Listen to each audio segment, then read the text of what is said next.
mientras se van acomodando en el sistema, el querido César Gutiérrez Priego, el querido Paco Cruz, al maestro Pepe Rebeles. Se lo he dicho muchas veces y se lo he dicho en cortito. Al maestro Pepe Rebeles lo admiro desde hace muchos años. Es una de las plumas que leía y para mí es de gran orgullo que forme parte de esta mesa de seguridad nacional de todos los martes en Sin Censura. Me entero que has ganado el Premio Nacional de Periodismo, mi querido Paco, mi querido Pepe, perdón, por una investigación que realizan.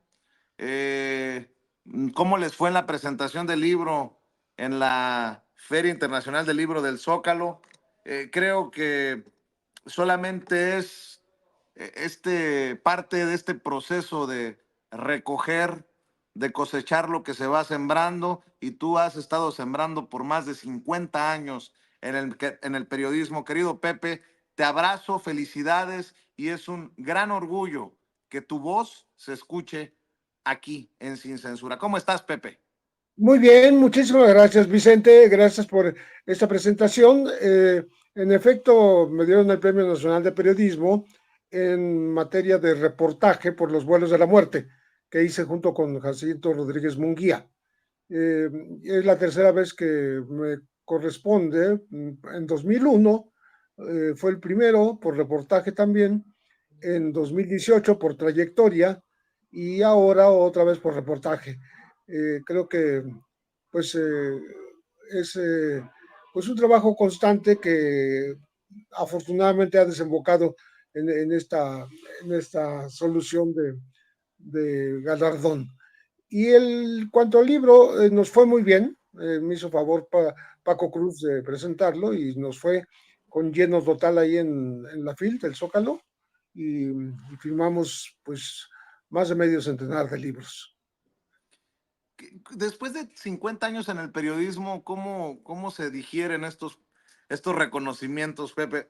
Digo, creo que estarás de acuerdo que el más importante es el de la gente, este lleno en la Feria del Libro del Zócalo con este nuevo libro que presentas y que ha estado poniendo en pantalla el querido David, y que ponemos en pantalla cada vez que apareces aquí, Necropolítica y Narcogobierno, nuevas dinámicas de poder en México.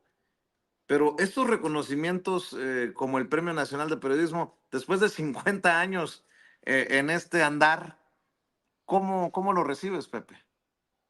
No, pues con mucho gusto. No es lo que está uno buscando, no trabajas para que te premien, pero qué bueno que ocurre y que entre todos los eh, premios que hay, del Consejo Ciudadano me parece muy importante porque está integrado por rectores y directores de institutos de educación superior.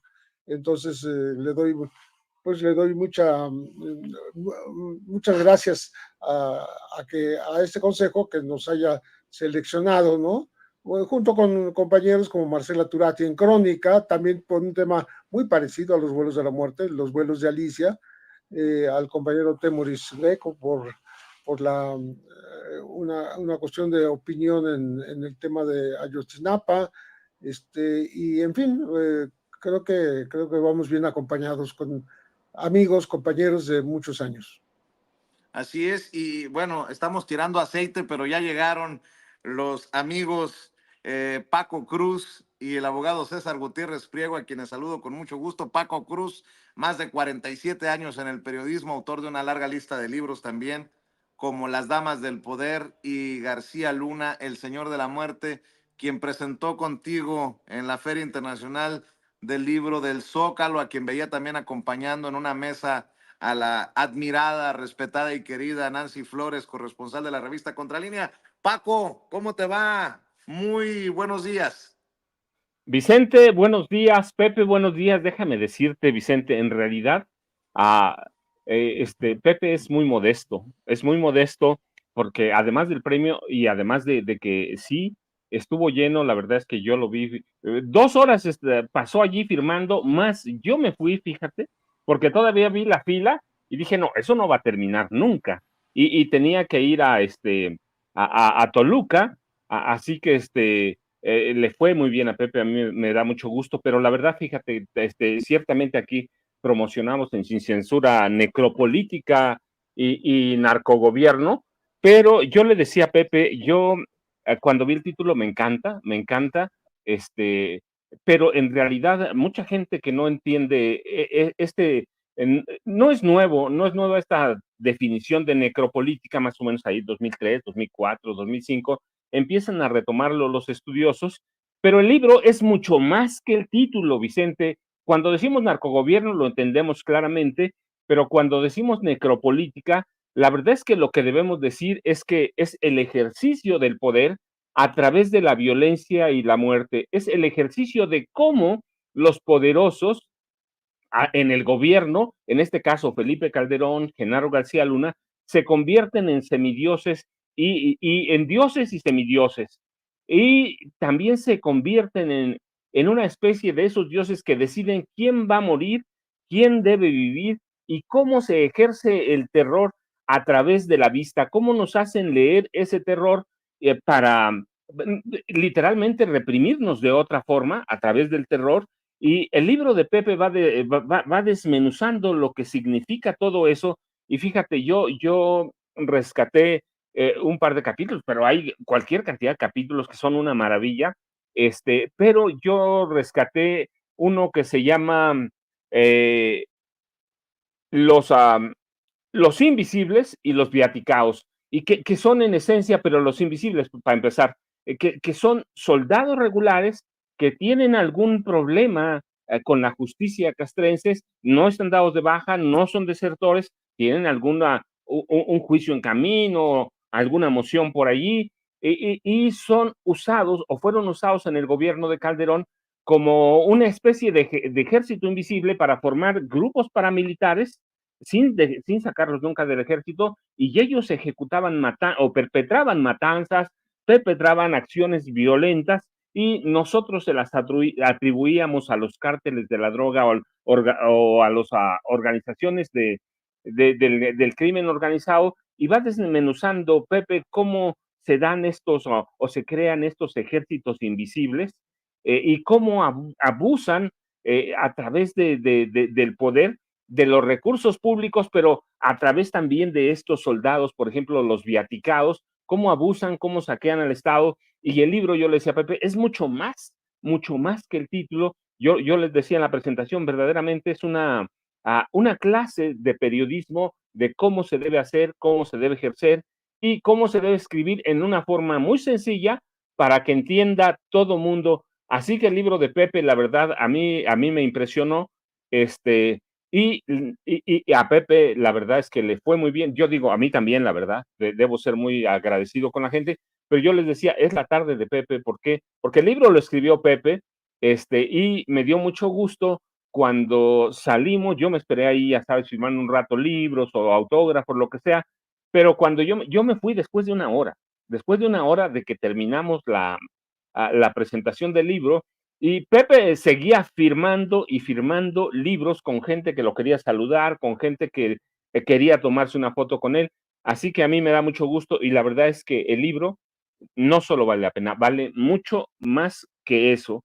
Es un gran libro de investigación y sí hay que leerlo. Es una lectura obligada para entender cómo operó desde el miedo el gobierno de Calderón. Quiero decir, desde el miedo para meternos miedo, desde la violencia para meternos violencia, y desde el terror para que leyéramos a través de los ojos el terror y así se eternizaran en el poder. No lo pudieron hacer porque le salió Peña Nieto, pero es un libro sobre cómo se ejerce verdaderamente el poder del terror y el poder de la cleptocracia, ese fenómeno de robar desde el poder cuando se tiene el poder y a través del miedo. Así que es un libro, Vicente, que verdaderamente debe llevarnos de la mano para entender los gobiernos, no solo de Felipe Calderón, de Fox, de Peña, los gobiernos anteriores, que muchos recurrieron a eso, y en esa época no había una definición clara de lo que estaban haciendo. Y Pepe nos ofrece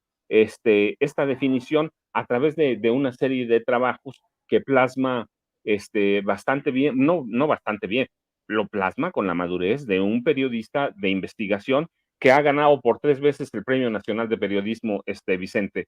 Y así que Sí. un abrazote a Pepe y un abrazote al licenciado César Gutiérrez Pliego, que ya sé que está por ahí. Así que esa fue la presentación y a mí verdaderamente me da mucho gusto. Y además yo lo dije, me da mucho gusto porque el primer periodista que reseñó un libro mío, déjame decirte, fue Pepe Reveles, y para mí era como estar en 2008, como decir, no, pues ya la hice, ¿verdad?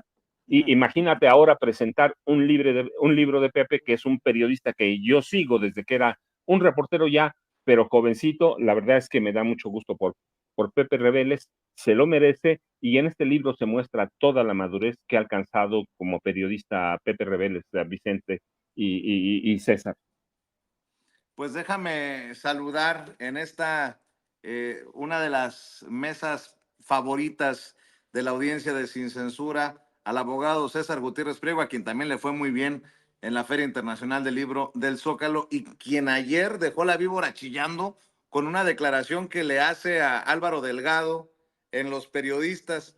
Quiere ser ministro para detener a Roberto Gil Suart, que quiere meter la raíz del calderonato ahí en la Suprema Corte de Justicia de la Nación con los nuevos procedimientos y la nueva reforma al Poder Judicial. Te saludo con mucho gusto, hermano. ¿Cómo estás, mi querido César? Muy bien, Vicente, con el placer de compartir espacio con ustedes. Imagínate, ¿cómo no me voy a sentir yo orgulloso si desde que yo era muy joven me gustaba leer a José Reveles? Él lo sabe, tengo yo mucho cariño y mucha admiración con él, me ha tocado compartir diversos espacios, sabe que estoy ansioso por poder tener una francachela jugando dominó, obviamente con Paco acompañándonos. ¿Te imaginas la información de gran calado que podría existir ahí? Porque además es de los pocos periodistas de investigación en este país que es completamente serio y que tiene la misma línea de investigación desde que yo tengo memoria hasta el día de hoy. No ha cambiado a conveniencia del gobierno, del sexenio. Él sigue siendo como es, transparente, y eso siempre se lo voy a reconocer, porque aunque no estemos de acuerdo en algunos temas, el reconocimiento hacia una persona no tiene que ver por su opinión, porque cuando tienes datos duros, no hay opinión que valga, mi querido Vicente. Y retomando un poco el tema, efectivamente, ayer me hacen una pregunta sobre si sí pienso postularme para ser candidato a ministro. Y le comentaba yo a Álvaro que incluso, ¿no? Lo hice del conocimiento en su momento en un programa, Pregunta Expresa, que me hace Manuel Pedrero, y que yo le contesto que yo consideraba que existían perfiles, a lo mejor mucho más preparados que yo. Me dice, no te preguntamos eso, te preguntamos si a ti te interesaría. Le dije, por supuesto que me interesaría.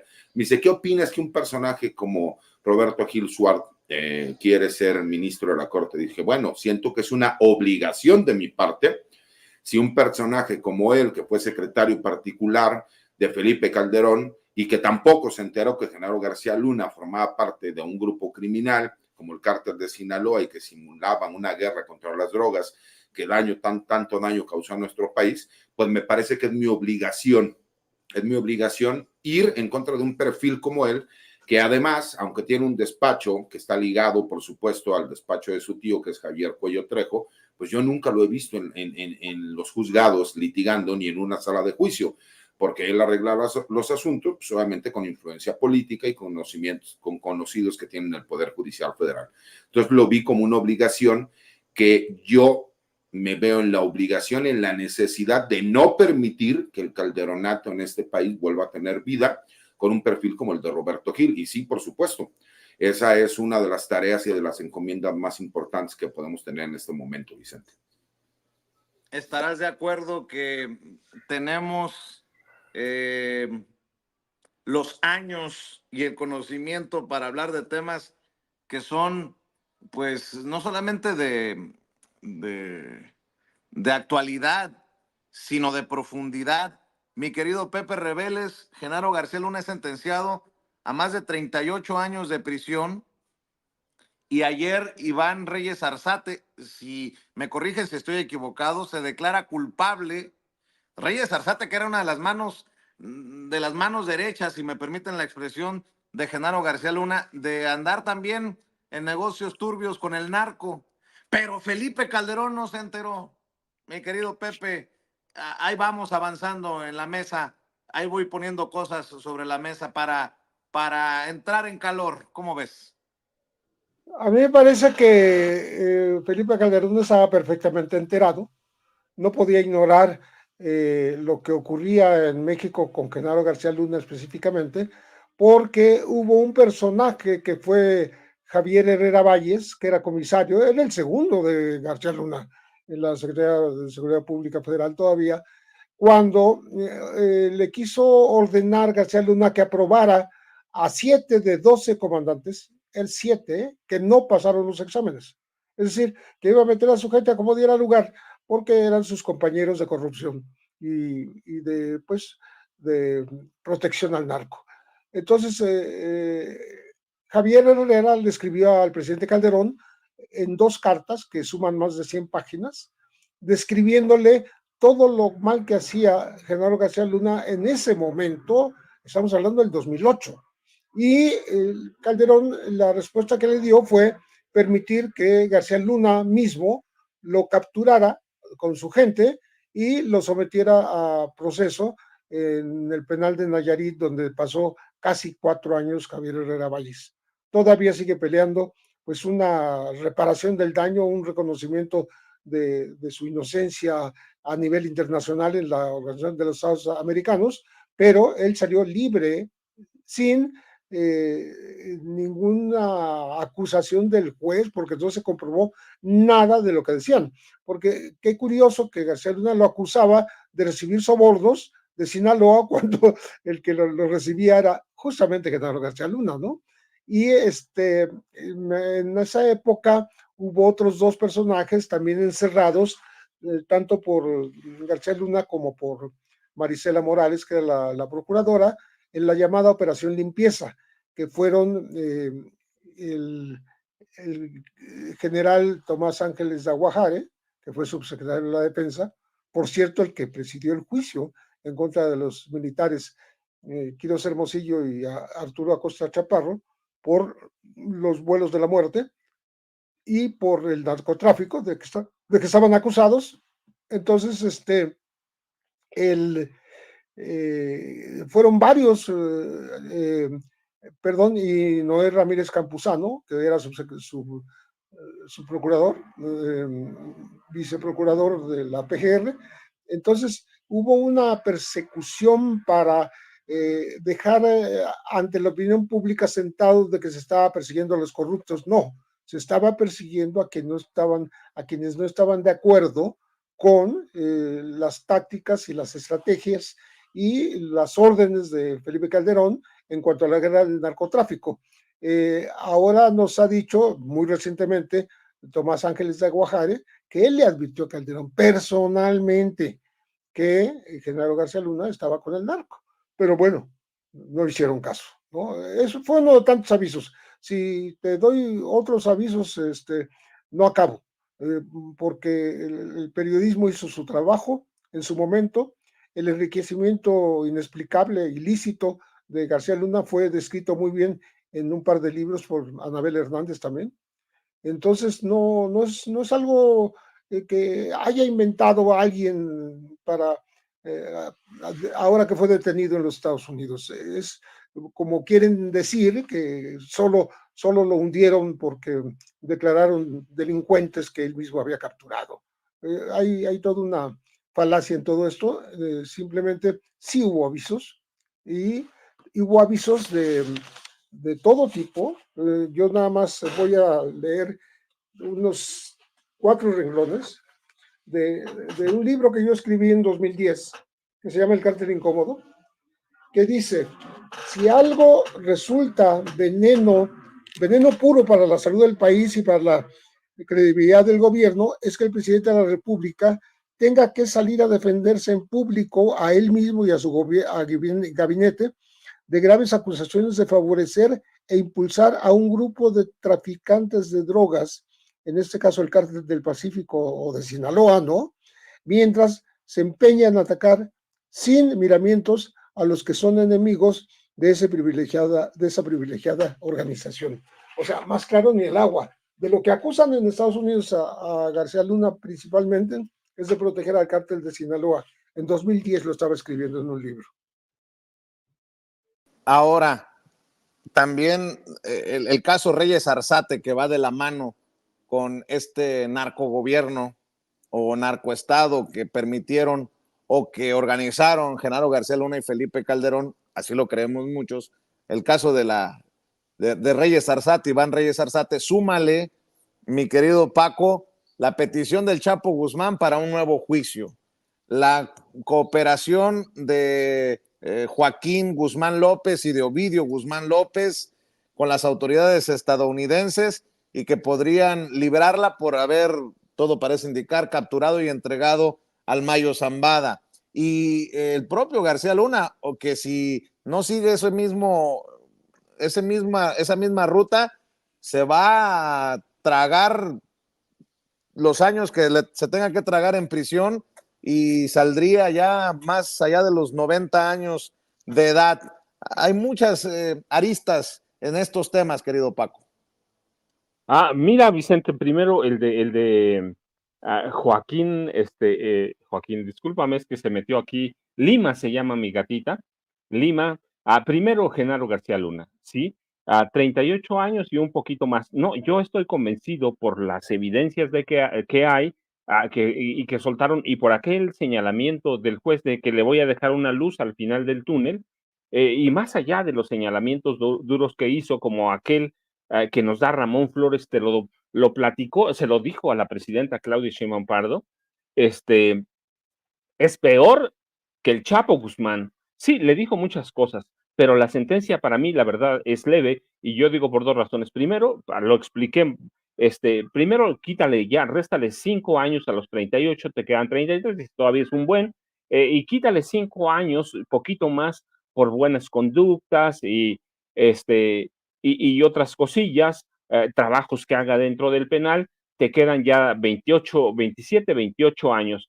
Y eso le da oportunidad a Genaro García Luna de eventualmente 10, 12 años más o menos, entre 12 y 13 años, para negociar sus últimos años en libertad con el Departamento de Justicia de Estados Unidos. Mucha información que tiene García Luna para entonces no va a servir, pero mucha va a servir. Recuerda, no tiene en sus archivos García Luna solamente a políticos del PAN y del PRI involucrados en narcotráfico, que para entonces ya van a estar viejos.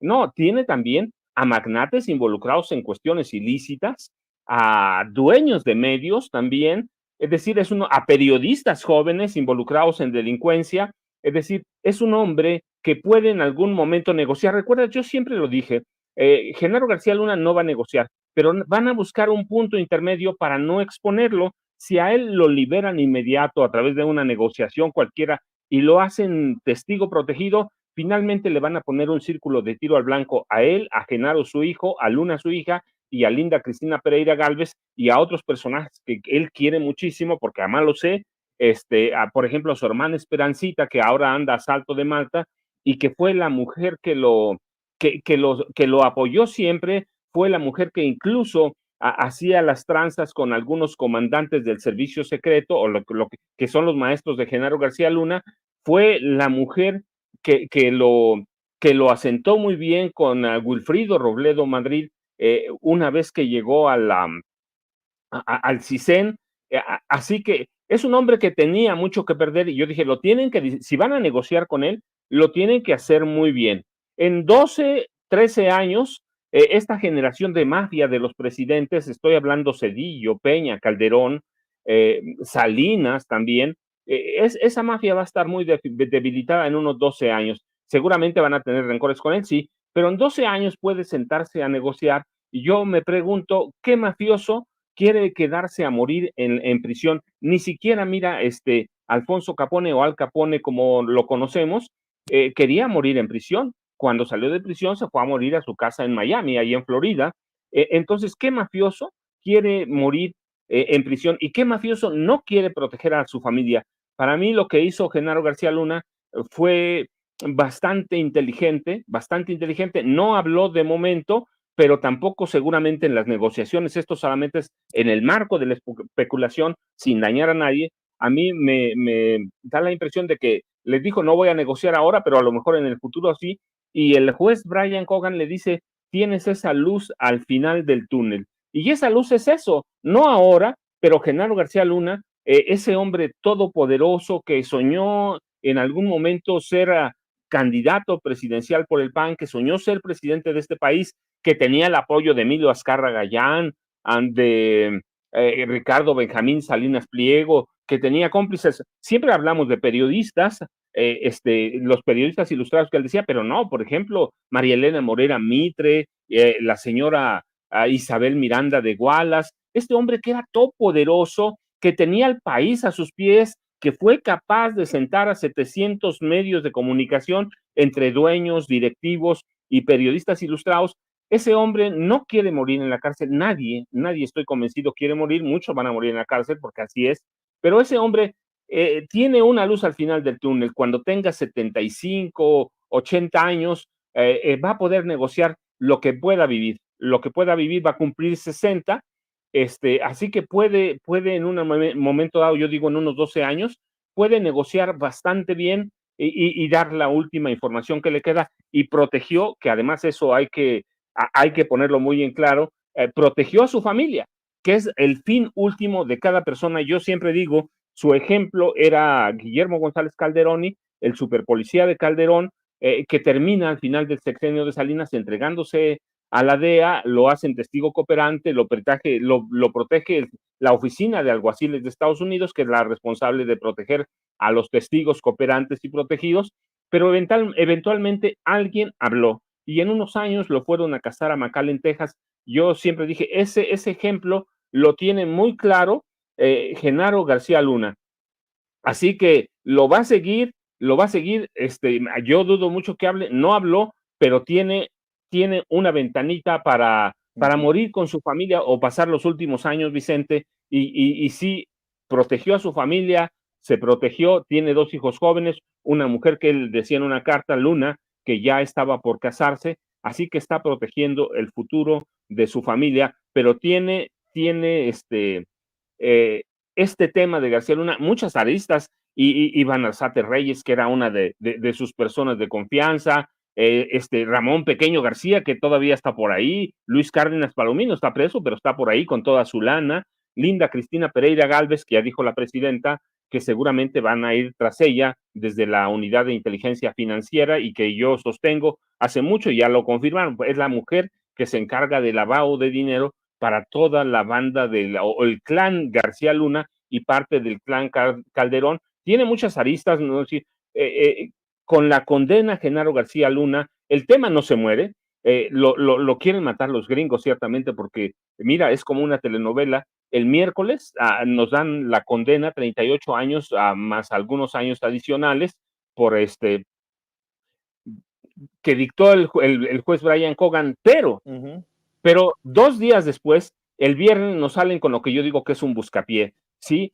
Sentencia de muerte, solicitud, o lo están pensando, dijeron, es la idea, lo estamos pensando de pena de muerte o pena capital para Ismael El Mayo Zambada, y nos sacan de la telenovela García Luna y nos meten a la del Mayo Zambada, nos meten a la de los Chapitos, que está negociando, a la de Iván Arzate Reyes, al Z40, al Z42. Estados Unidos ha hecho una gran producción en estos casos, y mira, ya dejó fuera a García Luna, no nosotros, pero ellos ya lo dejaron fuera, y tienen ahí en fila al Mayo Zambada y su eventual juicio con solicitud de pena de muerte. Tenemos a los Chapitos, al Z40, así que se cerró un capítulo, pero el libro García Luna sigue ahí claramente, Vicente.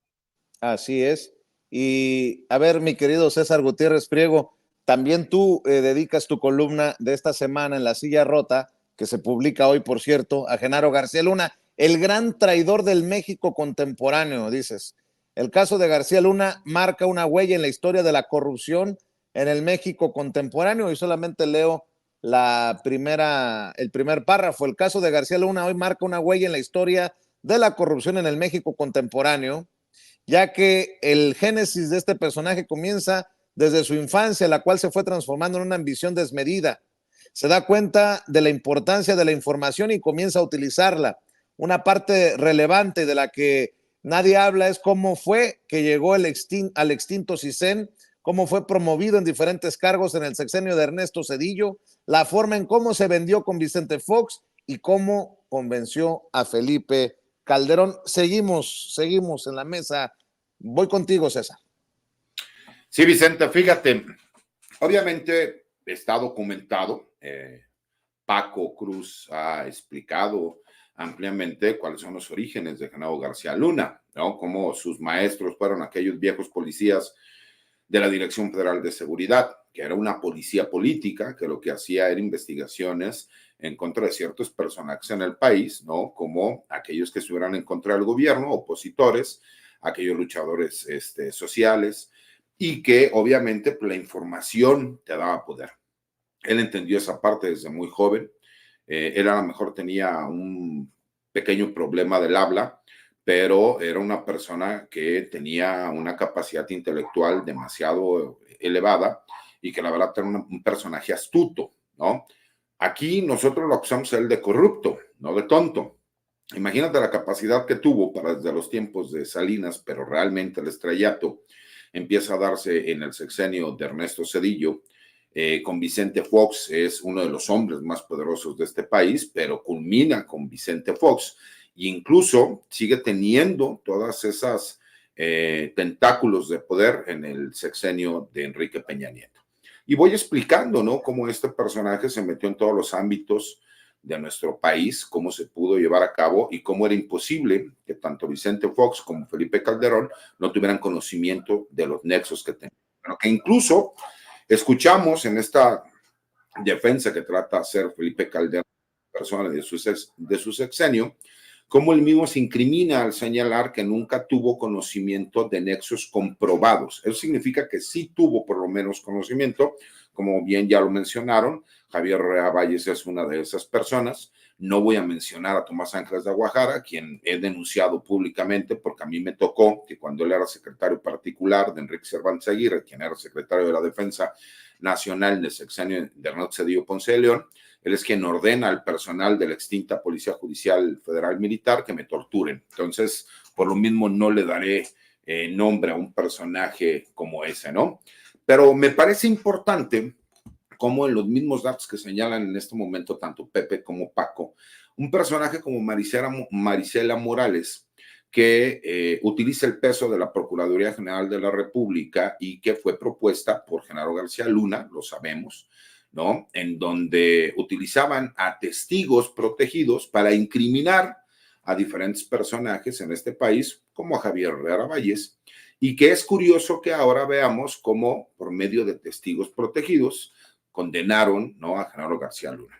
Muchísimos medios de comunicación y políticos de oposición señalan que no hubo una sola prueba contundente, pero se les olvida que hubo más de 60,000 documentos que sí se conocieron por parte de la defensa de García Luna y de la Fiscalía y que no se hicieron públicos porque había muchísimos nombres de agentes y de autoridades de los Estados Unidos. No olvidemos que Genaro García Luna tal vez es el funcionario público extranjero más condecorado por las diferentes agencias de los Estados Unidos, pero lo que nos mostró también pues, es que él era un administrador de un negocio en donde el gobierno de los Estados Unidos lo que le interesa es señalar que existen problemas en otros países, pero nunca reconoce el problema real, ¿no?, que es el consumo, y que además, pues parecería que no existen grupos criminales en los Estados Unidos. Y explico toda esta parte en la columna, cómo es imposible que dos expresidentes de México no hubieran podido darse cuenta de que Genaro García Luna, pues por supuesto que formaba parte de un grupo criminal, como era el Cártel de Sinaloa. Y más, mi querido Vicente, y las personas que nos ven, nos escuchan, Paco, Pepe, lo saben. En la misma política, los demás secretarios de Estado siempre están tratando de meterle el pie a los demás y si ven algo que está mal, pues por supuesto que van y se lo hacen del conocimiento del presidente de la República. Me parecería entonces que en esta defensa que hizo Felipe Calderón y que a mi punto de vista se incrimina, pues también tendríamos que analizar qué pasó con los demás personajes del Gabinete de Seguridad en aquel momento, qué pasó con el Procurador General de la República. Pues algunos los mataron, ¿no? Que no se nos olvide. Pero me refiero, por ejemplo, al Procurador General de la República. Si bien es cierto, 2 secretarios de gobierno lamentablemente tuvieron accidentes inexplicables en aeronaves, ¿no? Y que por ahí, obviamente, se dan muchas historias de conspiración, pero como no tenemos los datos para poderlo comprobar, no lo menciono. Pero pues hubo procuradores de la República que tuvieron conocimiento y por qué no realizaron investigaciones. Un secretario de la Defensa Nacional como el general Galván Galván, hubo un secretario de Marina a quien ya no se podría juzgar porque falleció en el año 2022, pero hubo una serie de personajes que por supuesto estaban ligados y que tendrían que haber tenido conocimiento de que lo que sucedía y simple y sencillamente no lo hicieron, ¿no? Parecería que ese grupo de poder sigue vigente. Por eso es lo que yo te decía, que no le podemos dar entrada al calderonato, mi querido Vicente. Imagínate que un personaje como Roberto Gil llegara a la Suprema Corte de Justicia, pues sería volverle a dar vida a todo este grupo de personajes que además ya en su vida privada, y no tanto pública, sino en lo que es el ejercicio de su profesión, pues los vemos que siguen estando ligados a personajes que tienen que ver con grupos criminales, ¿no? Entonces, imagínate, sería volverle a abrir las puertas, ¿no? Ahora sí que hay un dicho que dicen que sería como darle las llaves de la iglesia a Lutero. Quisiera yo utilizar otra palabra, pero todavía estamos en un horario en donde jóvenes nos podrían ver, ¿no? Pero, pues me parece que sí es una obligación de todos los mexicanos señalar dónde están los errores, y a mí en lo personal me da... Pues me da vergüenza saber que Felipe Calderón fue presidente de México, porque yo recuerdo que cuando inició este juicio, hace cerca de 5 años, él dijo que dudaba, ¿no?, de las imputaciones en contra del ingeniero Genaro García Luna, pero que si él era encontrado culpable, pues él aceptaría la responsabilidad que le correspondía. Y después de escuchar, ¿no?, los mensajes de Twitter, bueno, ahora X, anteriormente Twitter, y las entrevistas que dio, la realidad es que me deja muy decepcionado, porque no aceptar ni reconocer que él cometió un error grave que sumió a este país en la violencia y que la seguimos viviendo hasta el día de hoy, me parece que deja una huella en donde siempre su sexenio será recordado por ser el sexenio de realmente un narcogobierno, porque el máximo jefe de la seguridad y quien dictaba cuál era la estrategia de seguridad por encima de los secretarios de la Defensa y de la Marina era Genaro García Luna. Y desafortunadamente, con estos antecedentes, los 2 sexenios, ¿no?, que hubo en este país del PAN estarán ligados siempre al narcogobierno. Les guste o no les guste, esa es una realidad y así quedará en la historia. En mi pueblo, cuando no aceptas tu responsabilidad, le llaman pocos huevos, pero perdón, querido Pepe, querido Paco, querido César, ahí quedó el exabrupto. A ver, para cerrar en esta vuelta, mi querido Pepe, Paco, César, qué caso el de El Mayo, ¿no? Que sigue sin definirse quién lo capturó, quién lo entregó, todo parece indicar que fue Joaquín Guzmán López, pero ahora resulta que sí asesinaron al exdiputado Cuen en el mismo lugar en el que secuestraron al Mayo Zambada, que no fue en la estación de gasolina que decía la Fiscalía del Estado. La Fiscalía General de la República acusa montaje. Se señala que el gobernador Rubén Rocha Moya no estaba en Estados Unidos como él decía. Todavía no queda definido esto.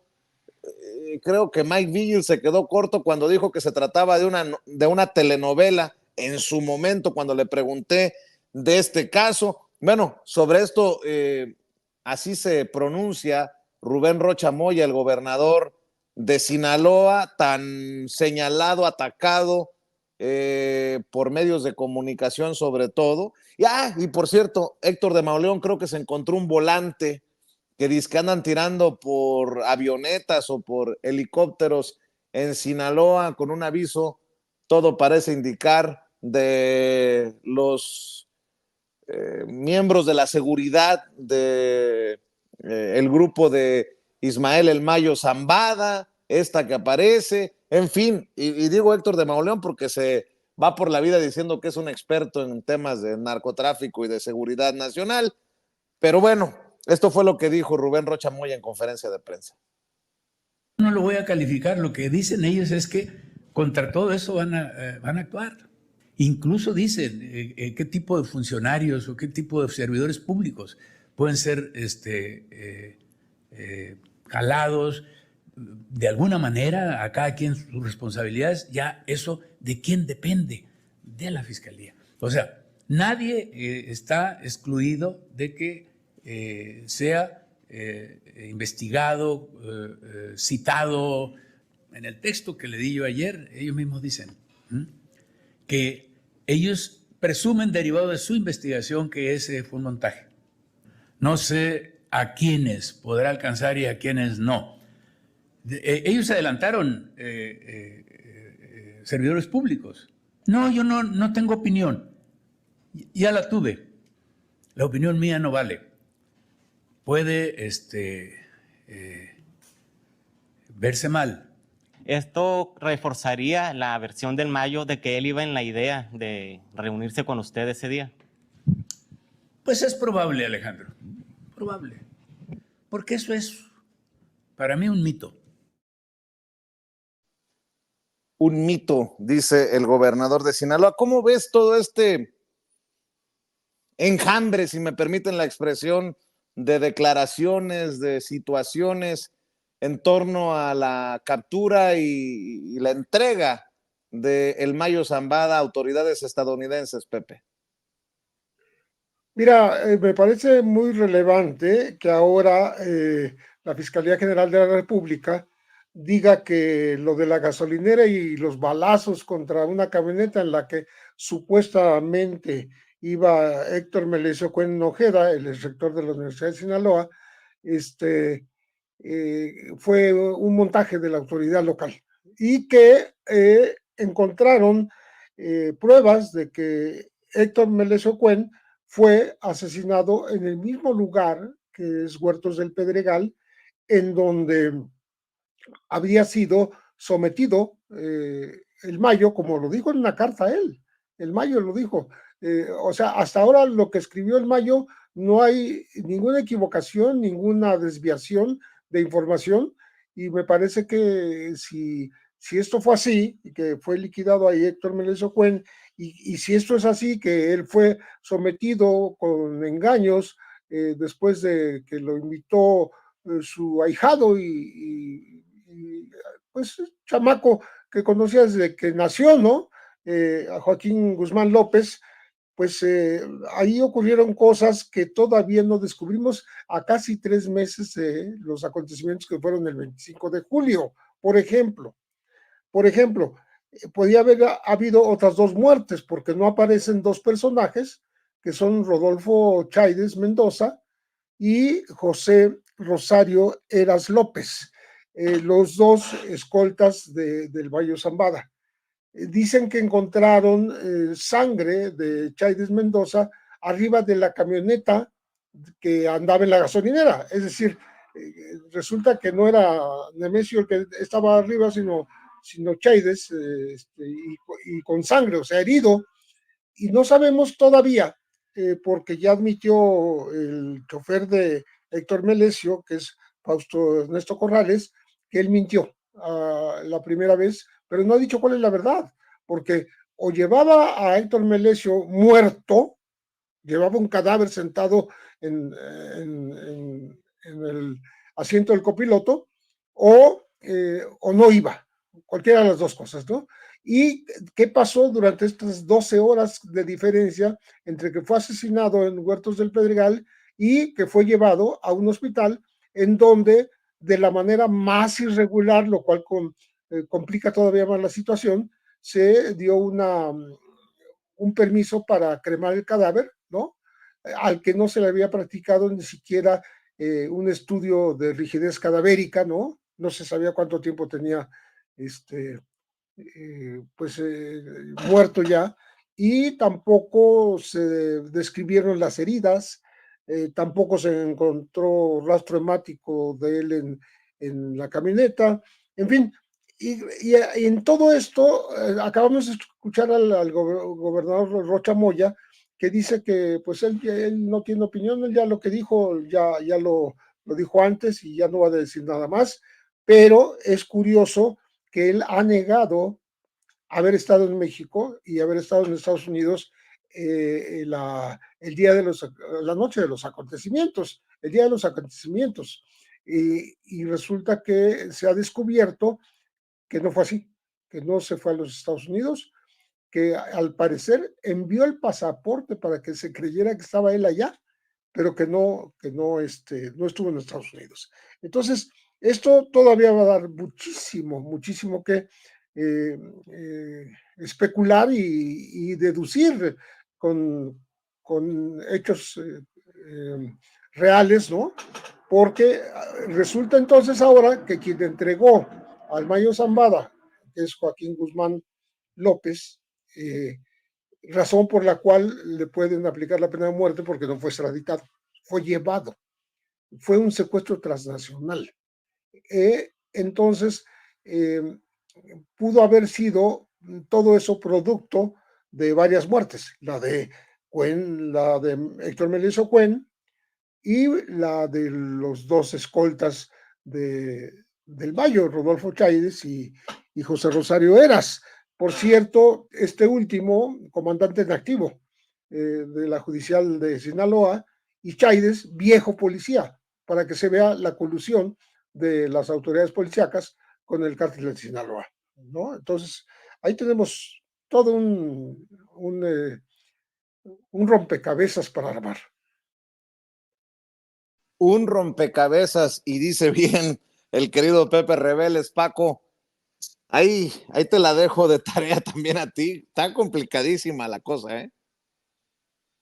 Mira, Vicente, la realidad es una. Si hay indicios serios de que la PGR hizo un buen trabajo y de que pasó lo que dicen que pasó, en realidad entonces estamos hablando de una cosa más grande. Dos montajes, uno a donde se llevan a Ismael Zambada García a Estados Unidos con el chapito Joaquín Guzmán López, y otro en la gasolinera.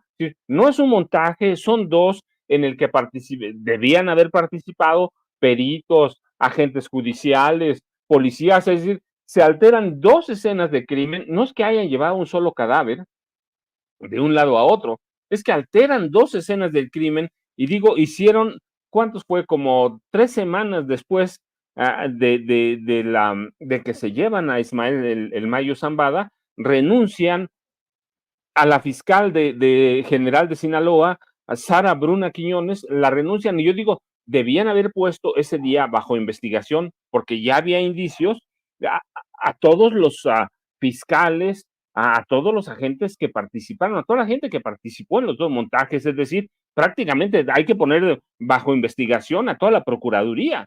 Eso es gravísimo. Si verdaderamente fue así, tenemos dos montajes que ya somos expertos en eso, ¿no? Tenemos el de Rumeno Mar Romano, el de Florence Cassés, y nos la pasamos así, pero esto, digo, dos montajes, hay que verdaderamente reconstruir. Ellos saben quiénes estuvieron en los dos lugares de los hechos, y hay que investigar a cada personaje de la Fiscalía General de Justicia de Sinaloa. No solo basta con la renuncia de la fiscal Sara Bruna Quiñones Estrada, que además no era una mujer improvisada, toda su vida había trabajado en el área de las fiscalías. Ella misma fue fiscal, fue Ministerio Público, fue jueza. Era una mujer a la que no le pudieron haber visto el pelo o haber tomado el pelo, una mujer que conocía bien todo el entramado, toda la forma en la que funciona la fiscalía, y en la que funciona y opera el Poder Judicial de Sinaloa, así que ella conocía todo. Así que su renuncia no es suficiente, ya debían haber puesto bajo investigación a toda la Fiscalía General de Sinaloa, a toda, literalmente hablando, y los elementos que participaron en los dos operativos, en el de la gasolinera y en el del rancho, esos debían estar bajo investigación ya, y debían haber sido suspendidos desde que hubo sospechas, o desde el día que renunció la fiscal, que fue por ahí del 16 de agosto. Entonces, ya debían haber tomado medidas. ¿Cuándo lo vamos a conocer? La verdad es que un caso ya complicadísimo, que cada día se complica un poco más, se enreda un poco más, así que darle solución a eso va a ser complicadísimo, y es un trabajo para el fiscal general de la Nación, Alejandro Gertz Manero, que no siempre ha dado buenos resultados, casi nunca. Así que este caso es como urgente, es un caso prioritario, y Sinaloa es un caso prioritario para Omar Hamid García Harfuch, para el secretario de la Defensa y para el secretario de la Marina, por la forma en la que está en este momento Sinaloa. Es decir, hay indicios, por ejemplo, de un enfrentamiento de ayer con 19 muertos, en un enfrentamiento entre sicarios y las Fuerzas Armadas, así que en este momento Sinaloa es como el caso emblemático que puede marcar, junto con Chiapas, yo insisto, junto con Chiapas, es el caso que, el asesinato de este cura Tzotzil, Marcelo Pérez se llama, ¿no? Marcelo Pérez, son casos emblemáticos que van a marcar el trabajo de Omar Hamid García Harfuch con el secretario de la Defensa y el secretario de Marina, pero son casos emblemáticos a los que debe dar solución lo más rápido que pueda. Los resultados le urgen. Los dos casos están enredadísimos. Chiapas, que tiene una historia de violencia estructural, que hoy se sazona con la violencia de grupos del crimen organizado. Así que son dos casos emblemáticos. Chiapas, que la hemos visto en ocasiones en periodos de guerra de baja intensidad. Tenemos casos, el 94, el estallido del movimiento zapatista de Liberación Nacional, en el 97, la masacre de las abejas. Y tenemos enfrentamientos entre las comunidades chiapanecas mismas, y te digo, y ahora adicionado con el crimen organizado. Es decir, que estos dos casos van a marcar, les guste o nos guste o no, van a marcar el trabajo de Omar Hamid García Harfuch, y le deben dar prioridad, Vicente. Está Guanajuato también, pero Guanajuato es una violencia dirigida claramente por el PAN, así que estos dos casos van a marcar el trabajo de la primera administración, Vicente. Claro que sí, Paco, y bueno, se están dando vuelo, mi querido César, también hay que decirlo, los odiadores de Claudia Sheinbaum, la presidenta de México, y hasta los de Andrés Manuel López Obrador. Rubén Rocha Moya, ustedes lo defendieron. Bueno, todavía no se le comprueba una cosa a Rubén Rocha Moya, hay que decirlo, pero ya están usando esto para seguir con la guerra. Mi querido César, vamos a cerrar con tus opiniones, con tus comentarios. Fíjate, yo soy de los primeros que digo que se tiene que respetar el trabajo y las investigaciones que se realizan. Como bien lo acaba de comentar Pepe y Paco, hay que recordar que esto viene desde el 25 de julio, ¿no? Que es cuando misteriosamente terminan secuestrando al Mayo Zambada. Ya podemos hablar de un secuestro, porque están señalando que incluso, pues como él no llegó por parte de un convenio de extradición entre México y los Estados Unidos, entonces podría existir la posibilidad de solicitar la pena de muerte y el juez lo analizará. Pero eso no quita de lado que lo que nosotros habíamos conocido de esta investigación y que ahora fue retomada por la Fiscalía General de la República, sí le finca responsabilidades a Sara Bruna Quiñones, quien era la fiscal general de justicia del estado de Sinaloa. Y me parece que ella, junto con el equipo de trabajo que hizo estas investigaciones y salió a dar esta versión, por supuesto ya tendría que existir una carpeta de investigación que ya existe y que ya tendrían que haber sido llamados a declarar, por lo menos si no una orden de aprehensión, si una orden de presentación, para saber exactamente qué fue lo que sucedió, Vicente. Porque no podemos permitir en estos momentos y en un caso que yo creo que habrá muchas series, muchas novelas, muchos libros que se escribirán, porque solamente en México pasan cosas, ¿no?, tan increíbles como la que pudimos observar, donde incluso la realidad ha superado a la ficción, ¿no? Imagínate, el narcotraficante más longevo y en teoría más poderoso de este país fue secuestrado por su ahijado, hijo de su socio, en el cual tenía toda la confianza y que además involucra a dos políticos sinaloenses y uno de ellos. For the ones who get it done, the most important part is the one you need now. And the best partner is the one who can deliver. That's why millions of maintenance and repair pros trust Grainger, because we have professional-grade supplies for every industry, even hard-to-find products. And we have same-day pickup and next-day delivery on most orders. But most importantly, we have an unwavering commitment to help keep you up and running. Call, click Grainger.com, or just stop by. Grainger, for the ones who get it done.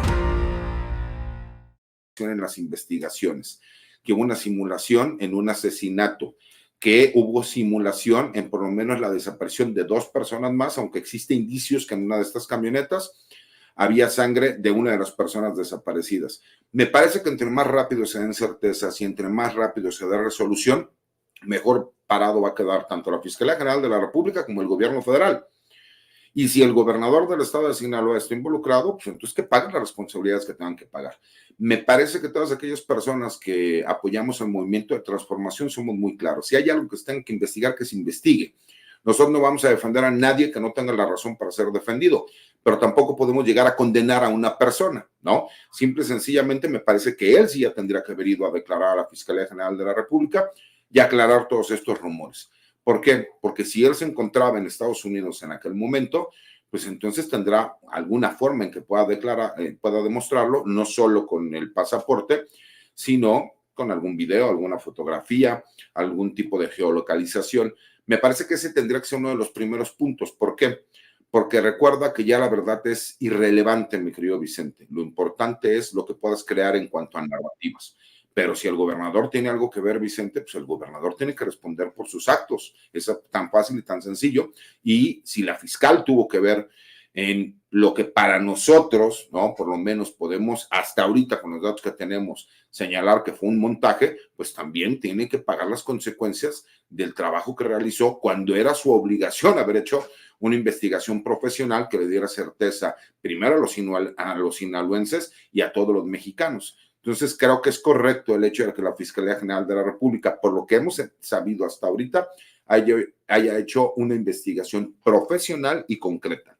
Pero necesitamos que tenga mayor velocidad. ¿Por qué? Porque entonces sigue creciendo toda esta serie de especulaciones. Y mientras crecen las especulaciones, pues obviamente crecen las narrativas. Así es, mi querido César, próximo ministro de la Suprema Corte de Justicia de la Nación, amigo de este espacio libre como el viento. ¿Por qué no cerramos invitando a la audiencia de Sin Censura a tus redes sociales, querido abogado? Claro que sí, Vicente. Mira, los invito a que me sigan en mi cuenta de X, anteriormente Twitter, que es @CésarGutiPri, a que me lean todos los martes en una columna de opinión que escribo para La Silla Rota, y asimismo para que vean mi videocolumna que subo al blog de Información Militar y Seguridad Militar Campo Marte, y obviamente en los espacios en los que participo, como este todos los martes. Te envío un fuerte abrazo a ti, por supuesto a Paco y a Pepe, que siempre es un placer compartir con ellos, y a todas las personas que nos acompañan y que nos dan el tiempo de poder estar con nosotros, por lo menos escucharnos cuando nosotros tenemos la oportunidad de dar nuestros puntos de vista.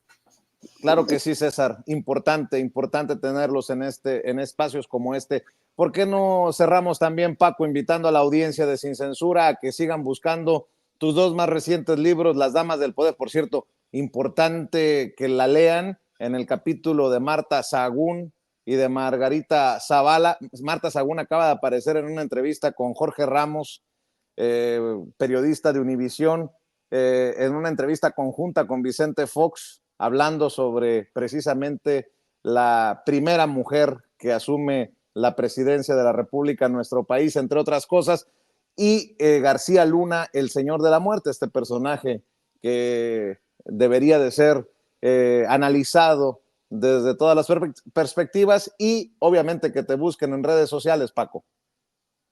Vicente, pues yo te agradezco como siempre, como todos los días. Le dejo un abrazote a Pepe, al licenciado Gutiérrez Priego. Yo ya sabes, @Paco Cruz Jiménez en X, antes Twitter, Francisco Cruz Jiménez en Facebook, y nos vemos mañana, Vicente. Muchas gracias, como siempre.